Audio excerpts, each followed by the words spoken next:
Long ago, when these ancient Grecian temples were new, hemp was already old in the service of mankind. For thousands of years even then, this plant had been grown for cordage and coarse cloth in China and elsewhere in the East. For centuries prior to about 1850, all the ships that sailed the western seas were rigged with hempen rope and sails. For the sailor, no less than the hangman, hemp was indispensable.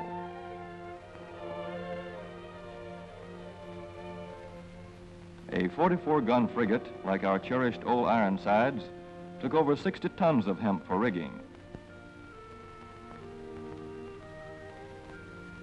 Including an anchor cable 25 inches in circumference.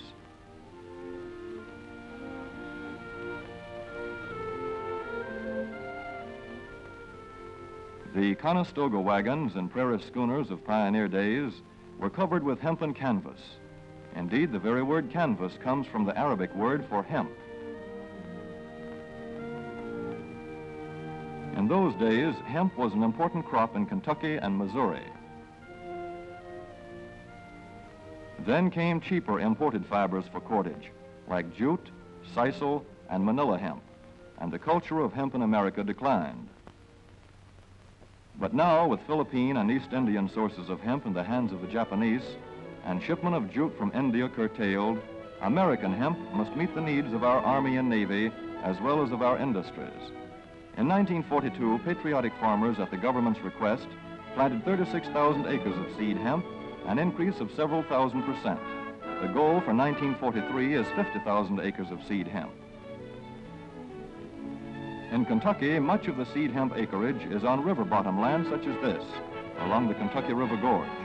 Some of these fields are inaccessible except by boat.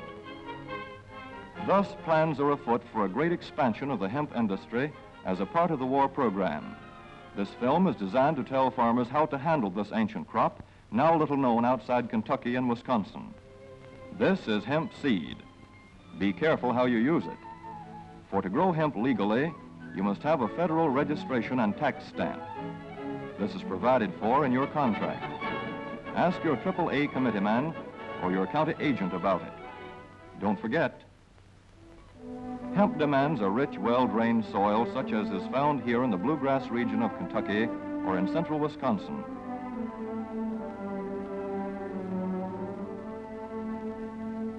It must be loose and rich in organic matter. Poor soils won't do. Soil that will grow good corn will usually grow hemp. Hemp is not hard on the soil. In Kentucky, it has been grown for several years on the same ground, though this practice is not recommended. A dense and shady crop, hemp tends to choke out weeds. Here's a Canada thistle that couldn't stand the competition. Dead as a dodo. Thus, hemp leaves the ground in good condition for the following crop. For fiber, hemp should be sown 5 pecks to the acre. With drill, the closer the rows, the better. These rows are spaced about 4 inches. This hemp has been broadcast. Either way, it should be sown thick enough to grow a slender stalk.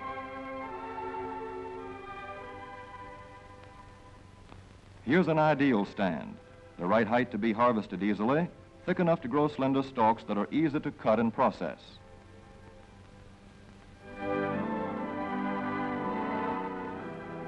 Stalks like these here on the left, they yield the most fiber and the best. Those on the right are too coarse and woody. For seed, hemp is planted in hills like corn, sometimes by hand. Hemp is a dioecious plant. The female flower is inconspicuous, but the male flower is easily spotted. In seed production, after the pollen has been shed, these male plants are cut out. These are the seeds on a female plant. Hemp for fiber is ready to harvest when the pollen is shedding and the leaves are falling. In Kentucky, hemp harvest comes in August. Here, the old standby has been the self-rake reaper, which has been used for a generation or more.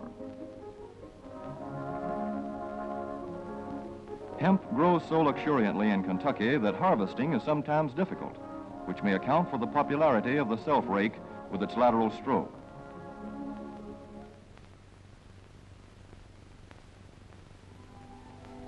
A modified rice binder has been used to some extent. This machine works well in average hemp.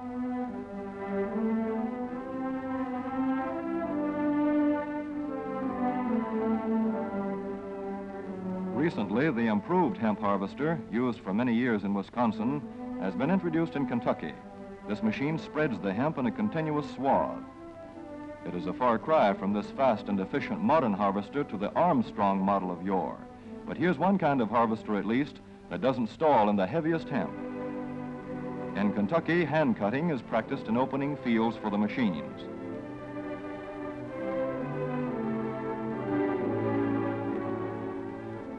In Kentucky, hemp is shucked as soon as safe after cutting, to be spread out for retting later in the fall.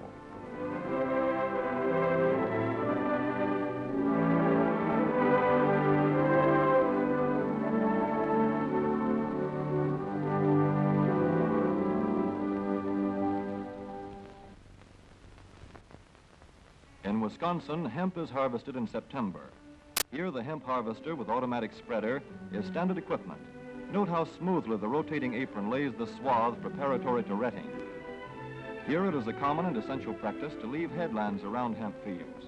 These strips may be planted to other crops, preferably small grain.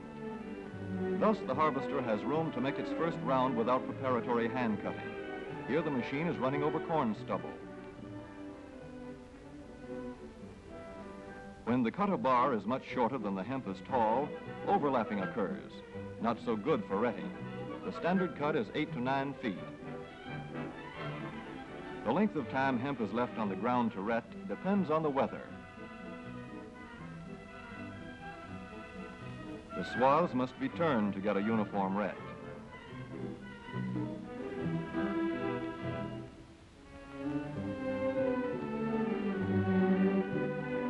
When the woody core breaks away readily, like this, the hemp is about ready to take up and bind into bundles.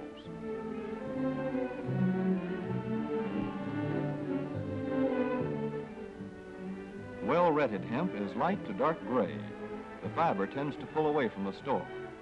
The presence of stalks in the bowstring stage indicates that retting is well underway.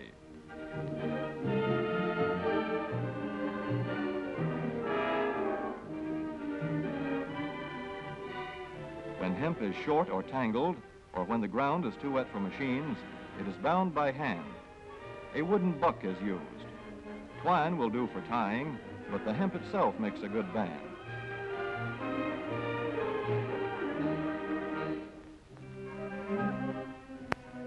When conditions are favorable, the pickup binder is commonly used. The swath should lie smooth and even with stalks parallel. The picker won't work well in tangled hemp.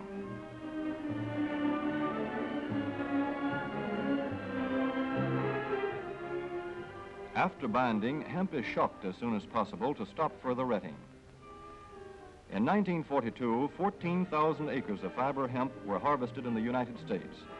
The goal for 1943 is 300,000 acres. Thus, hemp, Cannabis sativa, the old standby cordage fiber, is staging a strong comeback. This is Kentucky hemp going into the dryer of a mill at Versailles.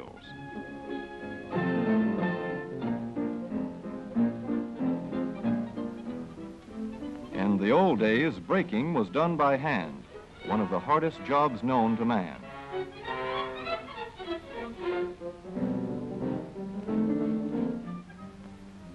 Now the power breaker makes quick work of it.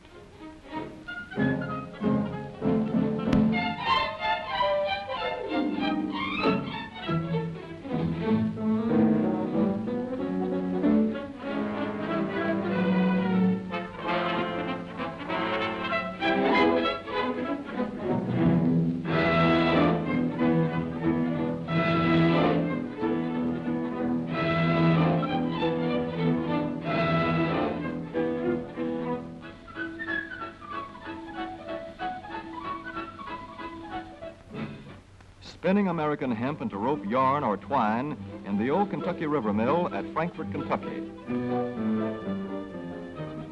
Another pioneer plant that has been making cordage for more than a century.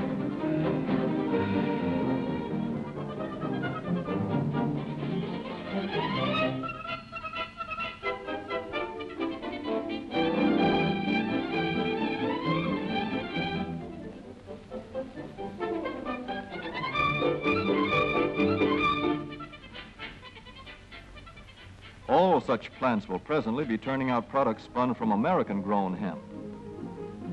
Twine of various kinds for tying, winding armatures, and upholsterers' work. Rope for marine rigging and towing, for hay forks, derricks, and heavy-duty tackle. Light-duty fire hose. Thread for shoes for millions of American soldiers. And parachute webbing for our paratroopers.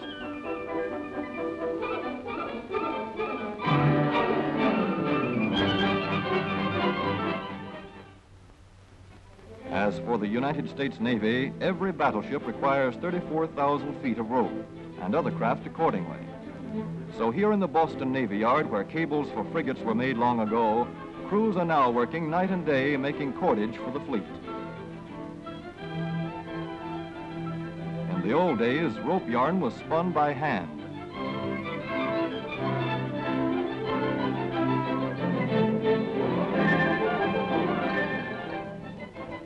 Today, even the rope walk is mechanized. 160 fathoms to go.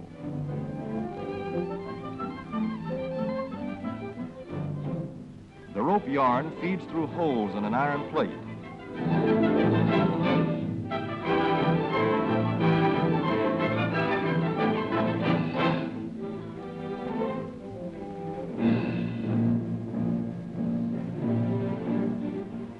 This is Manila hemp from the Navy's rapidly dwindling reserve. When that is gone, American hemp will go on duty again. Hemp for mooring ships, hemp for tow lines.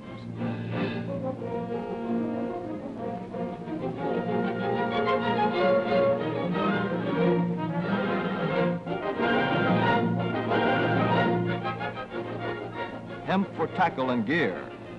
Hemp for countless naval uses, both on ship and shore. Just as in the days when old Ironside sailed the seas victorious, with her hempen shrouds and hempen sails.